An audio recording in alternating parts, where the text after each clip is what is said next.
Tapi dalam kompetisi kadang bus itu kalah. Itu dulu di Pondok Sarang tuh kalau ke WC itu antri. Itu yang di WC didodok. Supaya cepat keluar. Ayo cepat keluar, saya Gus.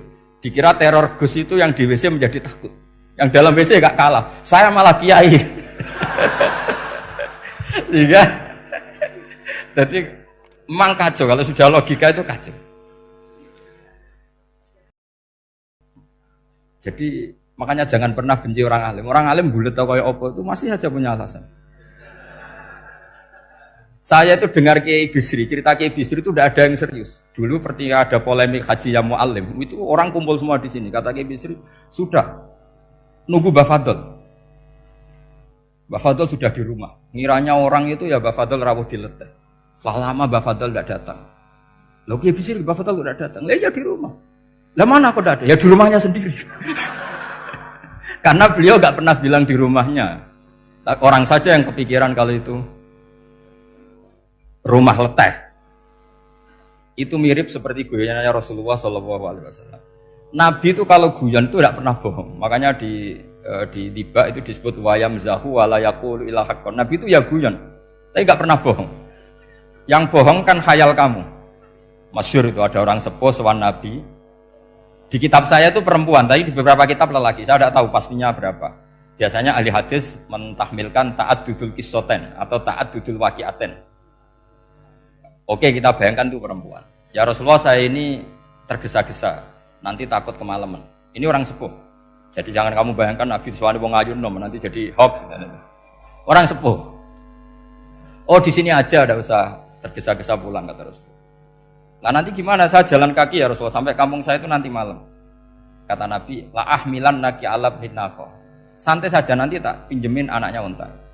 Kata perempuan tadi, ma fa'altu bibni nako. Apa yang bisa saya lakukan dengan anaknya unta? Sudah tenang saja kata Nabi. Setelah mau pulang, disiapkan unta ya unta tua, unta layak dinaikin. Ya Rasulullah ini kok unta tua? Katanya anaknya unta. Nabi dengan santai, oh masih tua ya anak unta kata. Jadi itu menafsirkan anaknya onto cilik itu kan pikirannya kamu kan. Sebetulnya anak onto itu ya tua pun anak onto. Maka saya itu yang termasuk bangga. Nasib saya nanti insya Allah kayak Gus Mus, kayak Gus Dur. Sampai tua dipanggil Gus. Tapi saya niatnya lebih buruk. Supaya nanti kalau saya salah pantas ngijek Gus. Tapi dalam kompetisi kadang Gus itu kalah. Itu dulu di Pondok Sarang tuh kalau ke WC itu antri. Itu yang di WC didodok. Supaya cepat keluar. Ayo cepat keluar, saya Gus. Dikira teror Gus itu yang di WC menjadi takut. Yang dalam WC gak kalah. Saya malah kiai. Iya. Jadi memang kacau kalau sudah logika itu kacau. Tapi di Ihya kitab yang populer dikaji di pesantren itu ada babnya. Qadiyat itu pengarang tentang betapa wajibnya takzim sama Rasulullah. Tapi punya bab mizahun Nabi, guyonan-guyonannya Kanjeng. Cuma Nabi seninya tadi wala yaqulu illa haqqan. Meskipun guyon itu enggak pernah bohong, itu butuh seni itu. Bohong apa guyon tapi tidak pernah bohong. Tapi umatnya ada saja yang pernah niru. Ya termasuk Kiai Bisri tadi. Sudah nunggu Bafadol, sudah di dalam. Ketika ditunggu ternyata ya dalamnya Bafadol sendiri bukan di dalam apa? Leteh. Ada seorang raja yang gemar kawin karena orang Arab gemar kawin. Itu setiap ada perempuan cantik ingin dinikah. Nikah itu masih baik, jadi sama ndak usah anti. Soal kamu dengki sama orang poligami itu ya hasut gitu. Yang layak biar poligami asal ada yang mau dan siap-siap ada tambah satu hilang satu. Biasanya kan. Singkat cerita dia itu cinta sama seorang perempuan. Nah perempuan itu ditanya-tanyakan sama pemuda situ ajudan dia. Gimana saya boleh nikah itu? Jawabannya tadi kaifatang kihuha wa qad ra'aitu qabbalaha rajulun. Kok kamu nikahi gimana? Saya pernah melihat dia itu dicium seorang lelaki. Kamu itu seorang raja, masa nikahi perempuan yang pernah dicium seorang lelaki? Wah itu miso-miso raja. Udah enggak. Saya ini raja muslim soleh, masa nikahi orang yang pernah dicium lelaki? Suatu saat si pemuda ini menikahi perempuan itu. Mangkelnya bukan main, karena dia saingan sama raja, gak mungkin menang. Satu-satunya menang itu bikin hoax tadi itu. Ini cerita ini di Ithaf, di sarahnya Ikhya. Kamu kira di ini di cerita Alfu Yaumin Walailatin Abu Nawas, enggak, ini cerita di Ithaf. Kitab yang sangat sakral karena sarahnya apa? Ikhya. Setelah nikah, maki-maki raja. Orang tidak punya harga diri, perempuan pernah dicium orang kok dinikahi. Tadri mandalikar rojul, kamu tahu siapa lelaki itu? Gua abuha, itu bapaknya. Oh, terajan wasem, enggak ngerti itu. Jadi apa? Kiai-kiai dulu itu rileks. Sehingga saya datang ke sini ketika diminta sama Mbak Mus. Sebenarnya nggak diminta, diperintahkan. Karena pasti pakai agak-agak otoriter gitu. Karena di atas kita, jauh di atas kita. Mbah Mun guru saja manggil beliau Lek. Karena kita tahu Mbah Mus punya ibu, ibunya itu binti Khalil Harun. Mbah Khalil itu, saya punya manakibnya banyak tentang Mbah Khalil Harun. Jadi beliau itu adiknya Umar Harun. Mbah Umar Harun itu dulu alim-alimnya Ki Sarang, setelah Mbah Ghazali itu Mbah Umar Harun. Termasuk Mbah Khalil Harun yang ngaji sama kakaknya Umar Harun. Setelah beliau alim alama, singkat cerita setelah menyelesaikan pendidikan, pindah ke Kasingan itu dibawain santri oleh kakaknya, namanya Umar Harun. Nah, Mbah Harun itu punya istri namanya Mbah Sinto, itu saudaranya Mbah Ghazali.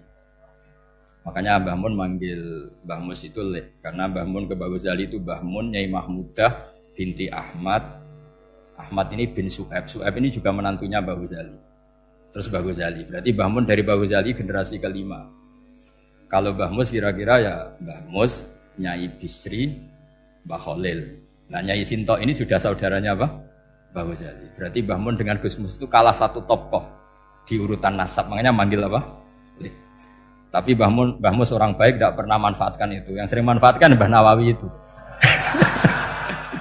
Karena pernah sepuh itu, wah sembrono kalau sama saya itu. Saya di mana-mana itu digosipkan murid beliau. Ya saya ikhlas saja. Itu satu-satunya harga diri Mbah Nawawi, ya saya ikhlas.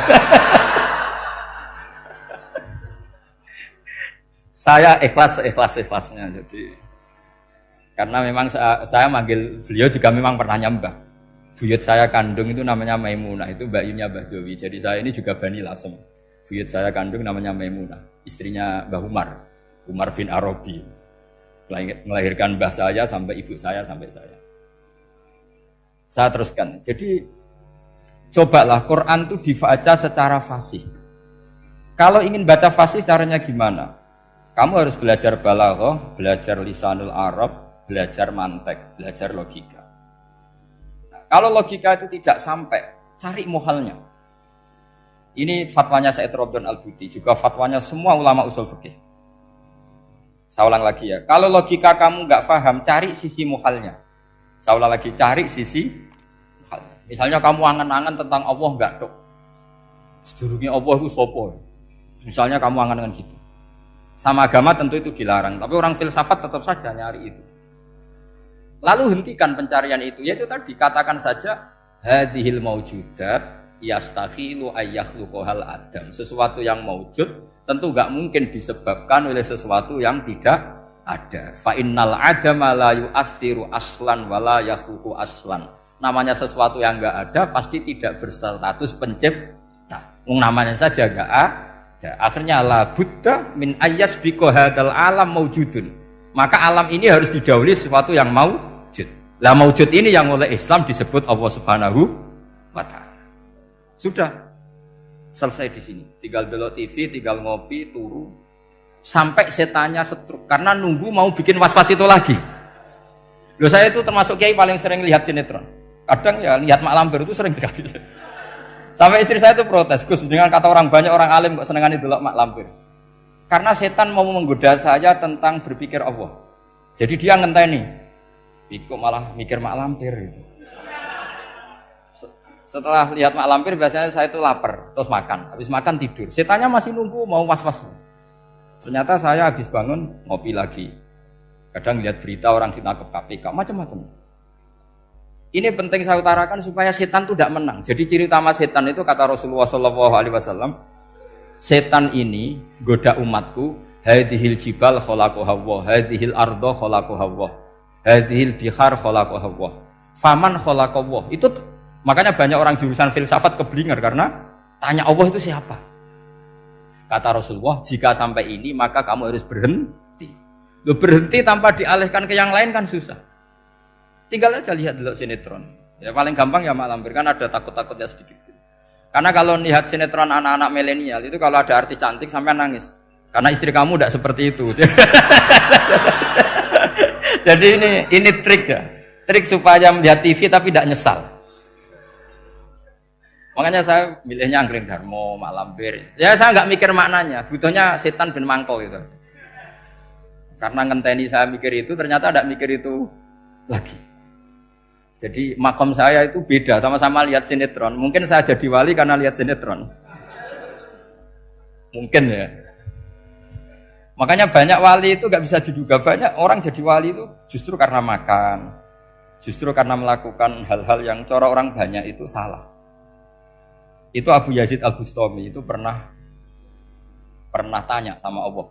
Kamu nggak usah bayangkan caranya tanya gimana. Enggak wali ya enggak tuh. Sudah enggak usah tanya itu. Tanya gini, ya Allah, orang sesergup saya dalam ibadah sedekat ini sama jenengan. Lalu saingan saya dekat jenengan masuk surga itu siapa? Sama Allah ditunjukkan orang yang tidur, itu tidur yang. Ya teman kamu yang tidur di kamar. Enggak terima Bu, ya ini gimana kok bisa setingkat saya orang yang tidur gitu. Yang saya ibadah terus istighfar terus. Tapi jawabannya Allah nih. Woe ibadah terus itu mergo wedi aku. Jadi kan nganggep aku iku rodok-rodok jahat gitu. Iki tuh ratu mergo yakin aku apian, mulane ditinggal turu.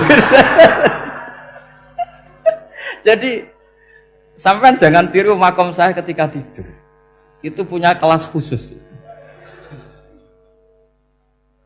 Tapi jangan tiru, ini cerita saja, sampean ndak harus niru. Karena sampean kalau niru itu harus ada Abu Yazidnya. Abu Yazid sudah enggak ada. Tapi itu ilmu. Ilmu yang cocok ndak cocok harus kita kaji. Saya tadi jagungan sama beliau, sama Profesor Said Akil Al-Munawar. Beliau cerita sebetulnya sekolahan saya itu tentang usul fikih, tapi terkenal saya Profesor Tafsir. Tapi saya suka ilmu usul fikih, meskipun korbannya ya banyak.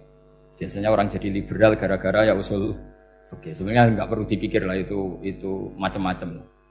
Begini, dalam usul fikih yang mainstream itu kan ada hukum wajib, haram, ya makruh, terus macam-macam lah. Termasuk ada mubah. Mubah itu boleh dilakukan, boleh ditinggalkan. Dalam ilmu usul fikih sebetulnya definisi mubah boleh dilakukan, boleh ditinggalkan itu salah. Karena begini, setiap Anda melakukan sesuatu yang mubah, pasti di saat itu meninggalkan sesuatu yang haram. Saya ulang lagi ya. Itsma min mubahin illa wa yatahaqqaqu bihi tarku haramimma. Semua teks di Lubul Usul seperti itu. Memang saya hafalkan karena ini cara saya jadi wali yang mudah murah. Itsma min mubahin illa wa yatahaqqaqu bihi tarku haramimma. Fayatahaqqaqu bisukun tarkul qatli wa bisukut tarkul qadzaf. Terus beliau membuat sekian contoh. Hukum mubah itu kata ulama yang lain kan boleh dilakukan, boleh ditinggal. Itu tidak benar. Mubah itu ya wajib. Karena setiap kita melakukan mubah, maka saat itu berarti kita meninggalkan barang haram. Coba orang tidur itu artinya apa? Tidak zina, tidak maling, tidak selingkuh, tidak mabuk. Sampean di pondok nikmati jagungan, rokokan, ngopi. Artinya nikmati rokok, nikmati kopi. Tidak menikmati tontonan di bar. Makanya kita berharap malaikat itu belajar usul fikih sehingga ketika kita rokok di pondok dilihat hada taroka melihat bar, wahada taroka melihat dangdutan. Wahada. Jangan sampai malaikat bilang gini, dasar kere rakra delok. Itu repot kalau sampai berpikir gitu. Nah, kalau mubah itu artinya tarkul haram. Tarkul haram itu wajib apa sunat? Wajib kan? Berarti setiap orang melakukan mubah hakikatnya melakukan wajib dan itu artinya dapat pahala. Salah sampean ngajine ra khatam, dadi nglakoni mubah ku mengira tetep mubah. Maka berbahagialah orang yang ngajinya khatam. Makanya setahu saya kiai-kiai Mbah Mun ya sering guyon. Setahu saya Mbah Mun kalau ketemu Mbah Mun ya guyon terus. Guyonnya ini adalah waminal qutbi kata Imam Ghazali. Qutbu hadaddin al-istildad bil mubahat. Poros agama ini pada akhirnya adalah nikmati sesuatu yang dibolehkan Allah Subhanahu. Orang itu kalau fasik, mau makan siang aja kalau nggak ditemani perempuan cantik nggak bisa makan. Mau jalan-jalan kalau nggak ditemani perempuan cantik nggak bisa jalan-jalan. Kalau kiai-kiai itu enggak. Gojlok-gojlokan wis seneng ira karuan. Dulu terkenalnya Kiai Bisri, Kiai diundang katanya mau ada menteri. Ternyata menterinya ya beliau tidak masakan tok di sini. Karena maknanya menteri itu pembantu presiden. Semua kita adalah bantu presiden terlaksananya kedamaian itu. Loh iya kan? Saya berkali-kali ngomong di mana-mana. Apa artinya menteri pertanian kalau kita tidak nanam padi? Mbok pinternya kayak apa tetap nggak ada ketahanan pangan. Sekarang menjadi ketahanan pangan itu rumusnya menteri apa karena petani mau nanam padi? Itu hakikatnya membantu presiden dalam ketahanan pangan. Cuma petani lebih keren karena tidak butuh digaji. Kalau menteri ya keren tapi kurang keren karena masih dapat apa? Gaji. Akeh tunggalil anak mikir untuk gaji. Nah petani ndak mikir nggak dapat gaji. Oh itu keren. Selalu rakyat lebih keren dibanding pejabatnya. Memang gitu aturannya begitu. Aturannya begitu. Kamu saja yang kurang syukur. Jadi rakyat tuh gremeng, enak jadi menteri. Ya sudah itu hak kamu. Tapi saya tidak berpikir seperti itu. Maka saya ulang lagi ya. Kenapa saya ngomong seperti ini? Supaya tadi saya sudah bilang, saya sudah enggak menang dalam suara, harus menang dalam logika. Karena ini audisi, ini audisi. Di kabar Mbah Mus, nanti yang menang siapa enggak tahu saya. Tadi Pak Muat, sekarang saya, kemarin Gus Zobur enggak tahu saya. Nanti masuk nominasi apa enggak tahu. Begini, kalau artinya fi'lul mubah itu tarkul haram, saya ulang lagi. Kalau fi'lul mubah itu artinya tarkul, maka mubah ini spesial sespesial-spesialnya. Sehingga Allah kadang ngendikan sederhana sekali. Wa min ayatihi manamukum bil-laili wan nahar. Termasuk ayatnya Allah adalah kamu ditakdir tidur malam hari maupun siang hari. Kalau kamu enggak malam hari, subuh hari, pagi hari, siang hari. Kenapa dihitung wa min ayatihi? Sekarang kalau ada pakar medis, pakar kesehatan bilang, ini kalau kurang istirahat mati, kalau kurang istirahat jantungan. Berarti tidur adalah menghilangkan penyakit jantung. Obat paling mandi dengan orang rutin tidurnya itu masih mandi orang rutin tidur. Kamu beli obat harganya 1 miliar, tapi gak pernah tidur 3 hari, tetap taqabbalallahu minna minkum taqabbal ya karim. Maka yang penting itu obatnya apa tidurnya? Tidurnya yang dibantu obat. Tapi kalau obat tok gak dibantu tidur, masih sakit. Berarti penting mana tidur sama obat? Karena penting tidur wa min ayatihi. Orang kayak sampean sering delok YouTube, delok gambar macam-macam. Barokah mana dengan tidur? Wong nak melek mripate delok macam-macam. Barokah tidur. Jadi tidur adalah perlawanan terhadap keinginan melakukan haraman. Ya, saya ulang lagi, tidur itu adalah perlawanan terhadap keinginan melakukan keharaman. Jadi kalau mau tidur nyati gini, ya Allah, siap tidak berangan-angan tentang maksiat terus tidur. Oh itu wa min ayatihi. Jangan kok gak di duit terus ngombe sing akeh ben iso ngantuk. Wah ini tidur yang untuk melawan kemiskinan.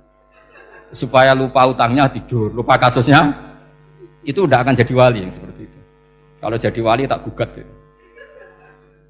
Nah, sehingga karena mubah itu tarkul haram, Allah itu sering menghitung ibadah yang super itu halal mubah. Misalnya Allah ngendikan kulu washrobu, kamu harus makan.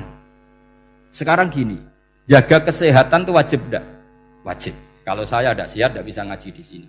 Apalagi Mbah Mus kalau nggak sehat ditunggu orang se-Indonesia fatwanya. Dan di antara cara sehat kamu harus makan. Kalau nggak makan sakit. Lalu makan dengan posisi menyehatkan orang yang bisa fatwa, bisa mulang, bisa macam-macam. Posisi ini super apa tidak super? Super. Maka Allah kadang sederhana ngendikan ibadah itu kulu wasrobu jom kowe yo mangan yo. Tapi ayat ini menjadi tidak hebat kalau dibaca orang tidak pernah ngaji usul fikih. Pangeran piye to? Dirimo ngongkon mangan kowe dikongkokno kulu. Wis ora usah ngono ya wis mangan. Rusak Quran kena makna niku rusak.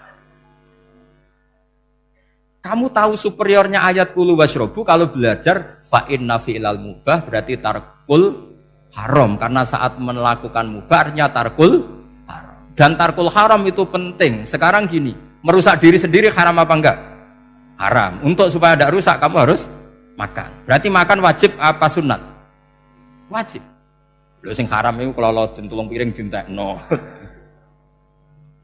Nah, dengan cara pemaknaan seperti ini, Quran akan superior. Bahkan di ayat-ayat yang kelihatannya sederhana, kulu washrabu wala tusrifu.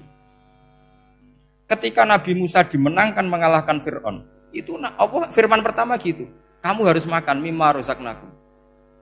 Cuma syaratnya wala tatghaw fihi fayakhilla alaikum ghadab. Kalau kamu berlebihan nanti dapat ghadab saya. Nah, khawatir saya kalau ilmu ini sudah hilang, terus ayat-ayat yang biasa tentang kemanusiaan dikira biasa. Padahal ayat ini super, misalnya nikah. Nikah itu oleh Allah, perempuan yang kita nikahin, itu oleh Allah disebut surga. Saya punya bukti, misalnya gini ayat ya, wala tangkihul musyrikati hatta yu'min, wala amatum mu'minatun khairum min musyrikati walau a'jabatkum. Terus terusannya ayat, wala tangkihul musyrikina hatta yu'minu, wala abdu mu'minun khairum min musyriki walau a'jabakum. Terusannya ayat, ulaika yad'una ilan nar. Para musyrikah yang ingin kamu nikahi karena mereka non muslim atau kafirah atau musyrikah, itu hanya mengajak kamu masuk neraka. Maksudnya ngajak itu kan bisa saja kamu tertarik perempuan tadi sampai kompromi merubah akidah kamu. Terusannya ayat wallahu yad'u ilal jannah. Harusnya dengan perbandingan kamu jangan menikahi musyrikah. Logika perbandingannya kan wallahu yad'u ila nikahil mu'minah. Saya ulang lagi, harusnya muqabalahnya kan wallahu yad'u ila nikahil mu'minah. Allah mengajak kamu supaya menikahi mu'minah. Tapi kata mukminah sama Allah diganti wallahu yad'u ilal jannah. Allah mengajak kamu masuk surga. Ila nikahil mu'minah. Artinya gini, setiap kamu hubungan intim sama istri kamu itu adalah menjadi kamu tidak zina. Jadi kalau kamu tidak zina, barokahnya istri kamu ini penopang kamu masuk surga. Makanya Rasulullah pernah ditanya, ibadah itu apa saja? Nabi secara ringan diantara jawabannya, wa fi buti ahadikum shadaqah. Sudah kamu ngumpuli istri kamu itu ya ibadah. Terus kata sahabat-sahabat, ya Rasulullah ayati ahaduna syahwatahu wa walahu ajrun. Yang benar saja Rasulullah, masa urusan gitu dapat pahala. Nabi jawabannya ya enteng, alai salawaduha fi haramin aka'ana ali wisrun. Kalau dia salah yang dikeloni kan ya dosa. Berarti kalau ngeloni yang benar juga pahala. Berarti istri kamu itu jannah surga. Cuma jannah yang agak aneh karena rewel itu agak aneh. Jadi itu jannah yang agak aneh. Maka supaya jannah ini tidak aneh, kata Rasulullah itu cara bersuami istri itu, kata Rasulullah, halla jariyatan tula ibuka wa tula ibuka. Sebagian riwayat halla jariyatan tudhahikuha wa tudhahikuka. Kamu cari perempuan yang gampang guyon, gampang rileks. Mula abah itu rileks, mudhahaka ya rileks. Saya berkali-kali cerita, saya ini termasuk orang yang nggak pernah diskusi penting sama istri saya. Karena takut tegang, biasanya kalau tegang itu yang suaminya kalah. Jadi saya itu nggak pernah diskusi penting. Saya kemarin mau ke Pasuruan ya, mau ke Peloso itu ditanya, mau kemana? Ya nggak tahu. Terus pulangnya kapan? Ya nggak tahu. Wong kok roh-rohan. Ya saya senang saja. Nggak roh itu artinya kan bodoh. Orang bodoh itu nggak mukallaf, artinya nggak dosa kata saya. Jadi saya ngambil hikmahnya saja. Anda takut, ditakoi kok jawabannya ora jelas. Ora jelas itu misteri. Memang dunia itu penuh misteri. Pokoknya tak itu. Pokoknya yang kira-kira itu jadi tidak penting. Rasulullah tuh kalau debat sama istrinya ya milih gitu, milih mula abah mudhahaka. Saya punya sekian cerita betapa Rasulullah tuh rileks ngadepin cemburu-cemburunan. Sayyidah Khadijah tentu orang yang super bagi Rasulullah. Sampai ketika adiknya Sayyidah Khadijah, kalau nggak salah namanya itu Halah itu. Kalau datang itu Rasulullah itu menjamu karena mengingatkan suara Khadijah. Kalau muji Khadijah itu sudah langit Rasulullah. Sehingga Aisyah itu cemburu. Bagaimana Anda selalu muji Khadijah? Waqad abdalakallahu khairan minha. Allah mengganti yang lebih cantik ketimbang Khadijah dan lebih muda. Maksudnya Aisyah. Kenapa masih muji yang sudah meninggal? Tua lagi kan. Gantian Sayyidah Fatimah yang tersinggung karena ibunya ditua-tuakan. Itu ketika Fatimah cemburu, mangkelnya sama Sayyidah Aisyah. Mangkel manusiawi loh. Enggak usah kamu jadi Syiah terus benci Aisyah itu. Karena kalau kamu jadi benci Aisyah berarti kamu nganggap Aisyah itu salah. Dan itu efeknya di Rasulullah, berarti Rasulullah milih istri yang salah. Makanya kita ini madzhabnya ahli sunnah. Abu Bakar tidak mal'un. Kenapa tidak mal'un? Kalau kamu bilang Abu Bakar mal'un berarti Rasulullah salah pilih teman. Umar tidak mal'un karena Rasulullah pasti milih teman yang benar. Begitu juga milih istri yang benar. Dalilnya tidak usah jauh-jauh. At-thayyibatu lit-thayyibi. At-yabut thayyib tentu Rasulullah. Berarti istrinya pasti thayyibah. Jadi madhab Ahlussunnah dalam madhab sing jelas-jelas min baini farsi wa damil labanan khalisan sa'iwal lisyari. Jadi kalau kamu cari logika gampang saja. Nabi itu thayyib, bahkan at-yabut thayyib. Padahal kata Allah at-thayyibatu lit-thayyibi. Ya jelas ya. Jadi ini tidak usah dimasukkan hati tentang konfliknya Aisyah dan Fatimah, itu biasa saja. Yang satu bela ibunya, yang satu bela dirinya. Sebenarnya Aisyah itu nggak niat ngeritik Khadijah, ingin diperhatikan Rasulullah saja. Terus ketika Sayyidah Fatimah matur ya Rasulullah saya supaya ngalahkan Aisyah itu gimana? Karena ibu saya sudah meninggal, ya memang cantik dia, muda dia, dan tahu betul orang kalau Nabi itu sangat mencintai Aisyah. Kata Rasulullah bilang gini saja, tetap hebat ibu saya. Karena ibu saya dapat Rasulullah rondo untuk Joko. Kowe ayu kaya apa iku untuk dudo. Jadi rileks saja Rasulullah. Akhirnya ya semenjak itu enggak ngeritik lagi, bahaya ini kalau ngeritik. Khadijah itu kan sudah umur 40 tahun. Janda dapat Joko. Aisyah perawan untuk dudo. Keren mana? Keren Khadijah. Jadi tidak semua masalah itu Nabi itu menyelesaikan cara ekstrim. Nabi itu biasa mula apa? Santai rileks. Nah, kalau para mbak-mbak ini ingin jadi surga yang enggak aneh, syaratnya jangan rewel, karena di surga itu enggak boleh ada orang rewel. Tapi kalau enggak rewel sementara suami kamu enggak benar, ini namanya goblok.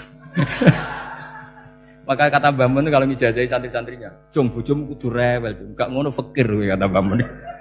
Tapi santri yang di belakang gremeng, "Iya Mbah, nak fakir, nak jantungan mati." Makanya sering itu.